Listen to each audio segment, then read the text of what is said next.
kami akan menjelaskan materi tentang cara kerja prosesor. Yang pertama, saya akan menjelaskan tentang pengertian prosesor.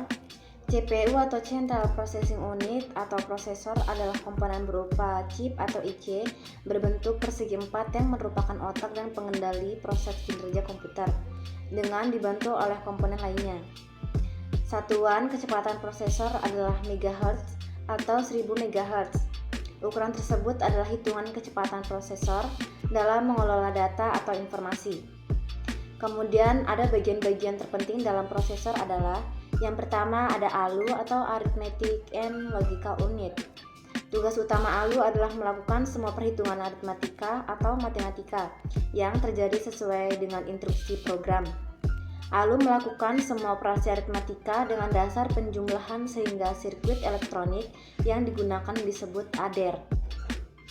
Yang kedua ada CU atau Control Unit. CU merupakan pengatur lalu lintas data yang mempunyai fungsi berikut: mengatur dan mengendalikan alat input dan output, mengambil instruksi memori utama, data memori utama atau jika diperlukan untuk diproses, mengirim instruksi ke ALU jika terdapat perhitungan aritmatika atau perbandingan logika serta mengawasi kerja ALU, menyimpan hasil proses ke memori utama. Yang ketiga ada MU atau Memory Unit. MU adalah alat penyimpanan kecil yang mempunyai kecepatan akses cukup tinggi. Digunakan untuk menyimpan data dan instruksi yang sedang diproses, sementara data dan instruksi lain yang menunggu giliran untuk diproses masih disimpan dalam memori utama. Memori ini disebut cache memori yang dibenamkan pada prosesor, sehingga prosesor akan lebih cepat melakukan proses eksekusi. Kemudian ada jenis prosesor.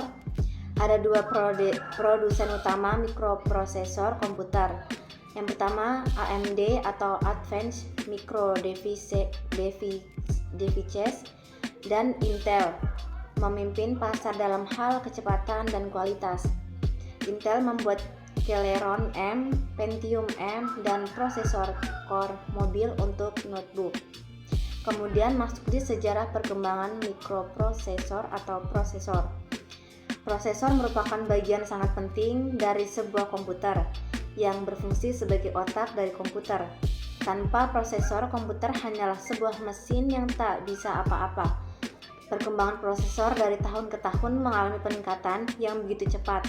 Bahkan para pioner seperti Intel dan AMD selalu bersaing. Selanjutnya, saya akan menjelaskan tentang fungsi prosesor. Fungsi prosesor secara umum adalah mengolah perintah yang masuk kemudian dikeluarkan berupa output, yaitu memberi perintah. Fungsi prosesor adalah 1. Memastikan komputer bekerja dengan baik, 2. Menjalankan prosesor informasi pada komputer, 3. Memberikan perintah kepada tiap komponen komputer, 4. Menjaga perform komputer, 5. Menunjang kegiatan spesifik komputer, 6. Mengolah perhitungan algoritma, 7.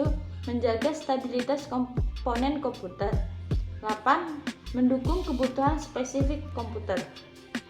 Berikut adalah beberapa jenis dan merek prosesor yang beredar di pasaran. Yang pertama, Intel.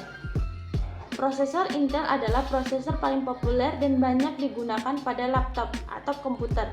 Kelebihan prosesor ini diantaranya adalah lebih tahan panas, ada turbo boost yang dapat mempercepat proses kerja pada komputer. Yang kedua ada AMD. Prosesor AMD adalah saingan terbesar prosesor Intel, tapi lebih disukai oleh gamers karena AMD dilengkapi dengan FGA ATI Radeon. Yang ketiga ada IBM, International Business Machines Corporation. IBM memproduksi perangkat keras dan perangkat lunak. Prosesor yang pernah diproduksi oleh IBM diantaranya adalah Pentium 2, Xeon, dan IBM Power. Yang keempat ada Apple. Apple memproduksi beragam prosesor dan penjualan software komputer. Produksi prosesor yang diproduksi Apple Inc. diantaranya Apple I, Apple II, dan Macintosh. Yang kelima ada IDT, Integrated Device Technology. Produksi prosesor dari IDT ini tergolong murah dibandingkan dengan prosesor merek lain. Prosesor pertama yang diluncurkan oleh IDT adalah WinChip. Selanjutnya yaitu cara kerja prosesor. 3 hal dasar yang dilakukan prosesor yaitu: yang pertama, menggunakan ALU untuk melakukan operasi matematis.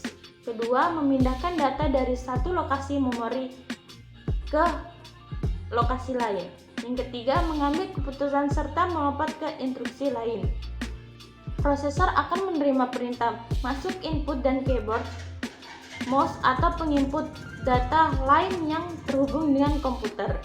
Setelah itu menerjemahkan perintah tersebut untuk kemudian teruskan outputnya ke hardware atau software terkait. Selanjutnya masuk ke kelebihan prosesor. Yang pertama, multi-threading, suatu kemampuan yang memungkinkan beberapa kumpulan instruksi atau proses dijalankan secara bersamaan. Dalam sebuah program teks komputasi yang dilakukan, sistem akan tetap berlangsung normal. Yang kedua, penggabungan dua prosesor bersejarah namun dalam suatu kemasan chip atau integrated circuit atau IC. Komunikasi antara kedua dia dapat dilakukan dalam clock rate yang lebih tinggi dibandingkan jika memanfaatkan bus di luar chip. Selanjutnya, kekurangan prosesor. Kekurangan prosesor masih menggunakan arsitektur netbus yang digunakan short threshold, yang artinya penyakit dari netbus juga ikut seperti boros daya, panas, nggak efisien, dan lain-lain. Performa yang tidak terlalu cepat, mudah blank bila melakukan multitasking. Demikian materi dari kami.